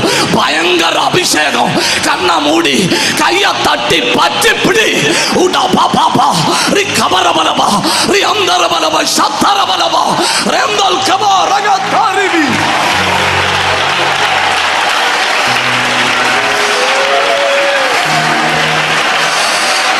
ரந்தல ரியாந்த ரந்தல சந்த ரந்தல அல்பந்த ரந்தல ரிபத்தர. அந்த பலவீனத்தின் ஆவி ஓடுது சிஸ்டர். அந்த முழங்கால் வலி ஓடுது. அந்த கழுத்து எலும்பில் இருக்கிற பிரச்சனை விலகுது. இறங்கி அடி, இறங்கி அடி, இறங்கி அடி.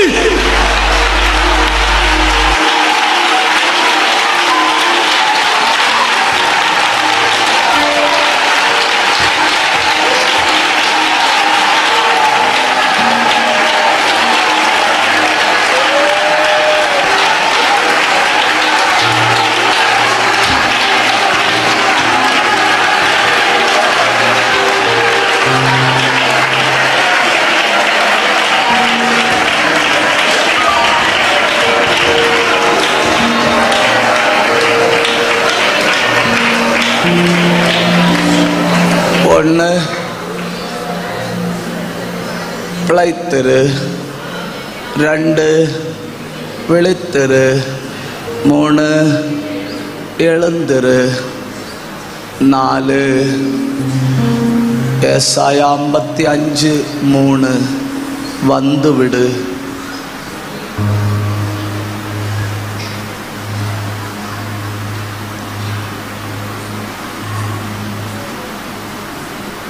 உங்க கற்பத்துக்குள்ள இறங்கின கர்த்தரின் கைவிரல்களின் அடையாளங்களை இப்பொழுது நீங்கள் காண்கிறீர்கள்னு நான் ஒரு இடத்துல பேசினேன். பேசி முடிச்ச உடனே ஒரு தாய் தன் மகனையும் கூட்டிட்டு வந்தாங்க. வந்து சொன்னாங்க, பாஸ்டர், நான் ப்ரெக்னெண்ட்டாக இருந்தேன். ஹாஸ்பிட்டலில் போய் ஸ்கேன் பண்ணப்போ எனக்கு யூட்ரஸில் ஒரு பிள்ளையும் இருக்கு, யூட்ரஸில் கேன்சரும் இருக்கு.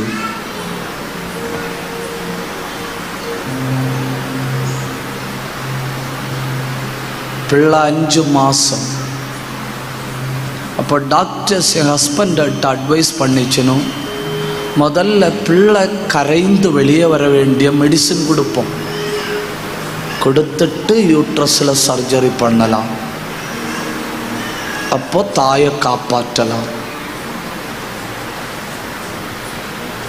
யூட்ரஸில் கற்பப்பையில் இருக்கிற குழந்தை டைலூட் ஆகி போக வேண்டிய மெடிசினை கொடுத்தணும். மெடிசினை கொடுத்து வீட்டுக்கு அனுப்பிச்சணும். அடுத்து ஹாஸ்பிட்டலில் போனப்போ பிள்ளை கற்பத்தில் உயிரோடு இருக்கு. கடினமான ஒரு முயற்சி.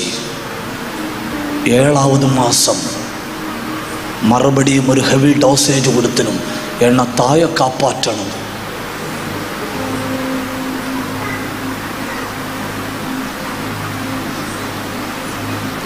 ஹாஸ்பிட்டலில் போனப்போ பிள்ளை கரைஞ்சு போகல. தக்க நேரத்தில் ஒரு ஆண் பிள்ளை பிறந்து 7வது மாதத்தில் பிள்ளை கருக்கலைந்து போக வேண்டிய மெடிசனை எடுத்துட்டு கட்டில் படுத்து கிடக்கும்போ ஆண்டவர் சொன்னாராம், நான் உனக்கு தந்தது ஒரு ஊழியம் செய்ய வேண்டிய சந்ததி.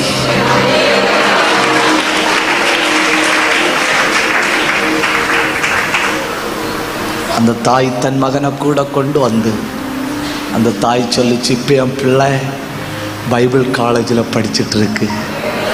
ஹல்லேலூயா. நம்பர் 4 பிரகாசமாயிரு. ஹல்லேலூயா. நம்பர் 4 வந்துவிடு. நம்பர் 5 பிரகாசமாயிரு. ஏசாயா 60ஆம் அதிகாரம் 1வது வசனம். நான் நம்முடைய காதுகளுக்கு இந்த மாலை நேரத்தில் வந்து கொண்டிருக்கிற செய்தியை சொன்னேன்னு. 1 பிழைத்திரு, 2 விழித்திரு, 3 எழுந்திரு, 4 வந்துவிடு, 5 பிரகாசமாயிரு. நீ யாரா இருந்தாலும் வா, கர்த்தர் உன்னை பிரகாசமாக வைக்க போகிறார். எழும்பி நிற்பமா, கொஞ்ச நேரம் தெய்வ சமூகத்தில் ஆண்டவரை மகிமைப்படுத்த போகிறோம். அத்தனை பேரும் தேவ சமூகத்தில் எழும்பி நிற்கலாம். அத்தனை பேரும் வாயை திறந்து ஆவியில் நிரம்பி தெய்வத்தை ஆராதிக்க போறேன்னு. ஹல்லேலூயா, ஹல்லேலூயா. அத்தனை பேரும் தெய்வத்தை மகிமைப்படுத்தலாம். ஹல்லேலூயா. ஆத்தும தாகம் தீர்க்க வாருவேன்.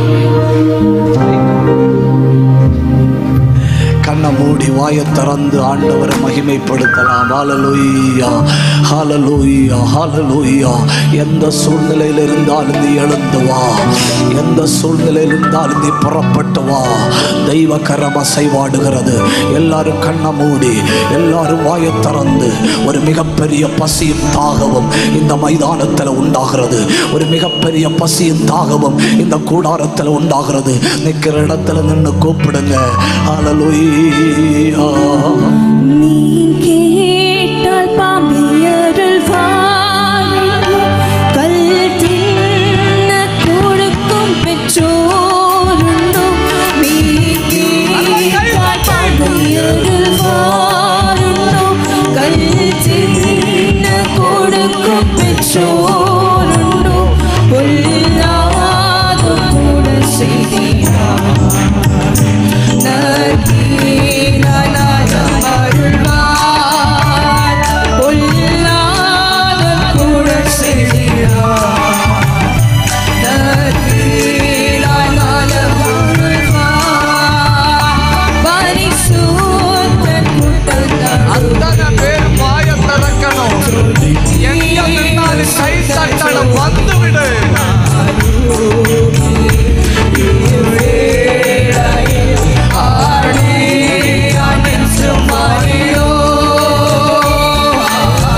விடுவிக்கிற தேவ வல்லமை கண்ணை மூடி கையை தட்டி பெற்றுதோ.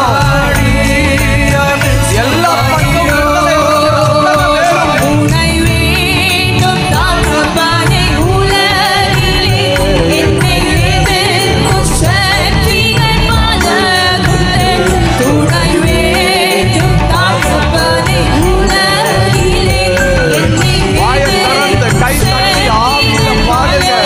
நீ கபர சக்கந்தரமா, நீ அந்தர கந்தரமா, கந்தரமா. பரிசுத்தம் என எழுதும் என் ஜீவனில் எழுதும் பரிசுத்தம் என எழுதும் பரிசுத்த கூட்டம் நடுவில் ஜோதிக்கும் சுத்த ஜோதி ஆரோபியே யோரேயாயில் ஆடியானின் செவ்வாயிலோ ஆரோபியே யோரேயாயில் ஆடியானின் செவ்வாயிலோ ஆரோபியே யோரேயாயில் வாய் திறந்து ஆண்டவரை மகிமைப்படுத்து. அத்தனை பேர் வாய் திறந்து இயேசுநாதரின் வார்த்தமாய் வந்தவரே யாமிக்கை ஆச்சோனாய் நல்ல கை தட்டுங்க. விடுதலை வருகிறது. அபிஷேகம் வருகிறது. கூப்பிடு. எங்க நின்னாலும் பாவங்கள் பாவங்கள் பாரங்கள் செய்தேன் பாவங்கள் பாவங்கள் பாரங்கள் செய்தேன் இந்த பாரத்தில் என்னை வச்சு சீரக செய்தேன் இந்த பாரத்தில் என்னை வச்சு சீரக செய்தேன் ஆனந்த பாடல்கள் பாடிடுவேன் இந்த நாட்டுமனேஸ்வரி அந்த பின் பக்கத்துல பயங்கர தேவ பிரசன்னம். கண்ணை மூடி கை தட்டி ஆவியில போராடுங்க. உடமாவரவரவ, சந்தரவரவரவரவ. விம்பல் கமர கதனே கதனே வைத்தே ரியலே.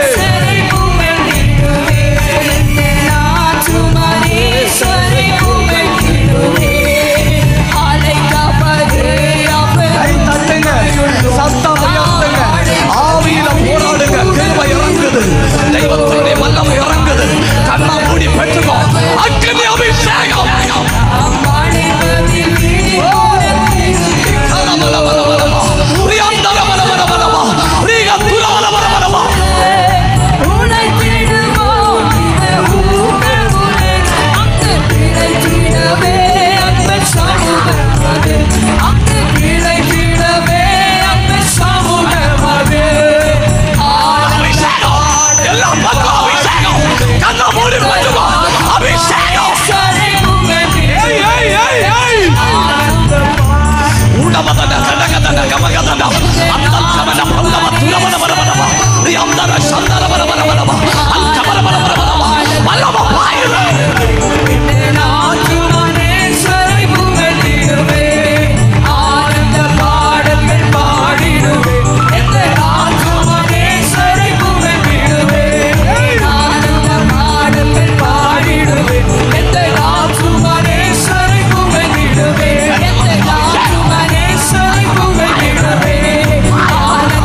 தாகத்தோட கூப்பிடு, பசியோட கூப்பிடு, தாகத்தோட கூப்பிடு.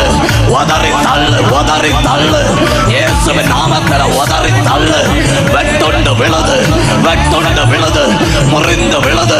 கண்ணை மூடி, கையை தட்டி, வாயை திறந்த ஆவியில போராடு.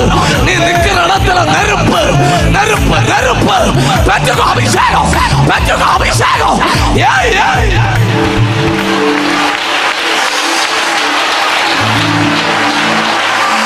ரகத ரகதன கமகதன அந்தல் கபரப சந்தர பரபரபலப ரேல அந்தர பலபரபலப ரி அந்தல் பிரௌட பரபரபலபலபோஷியா ரி கத்தர பலபரபலப ரேல அந்தர பலபரபலப ரீதல் பிரௌட பரபலப.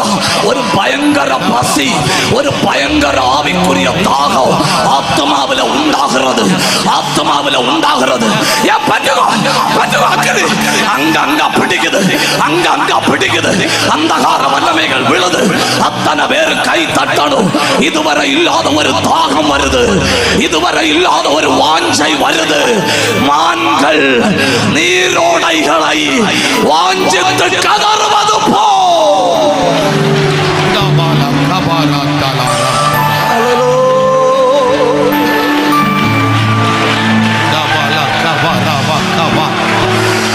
Kabara Shakaragala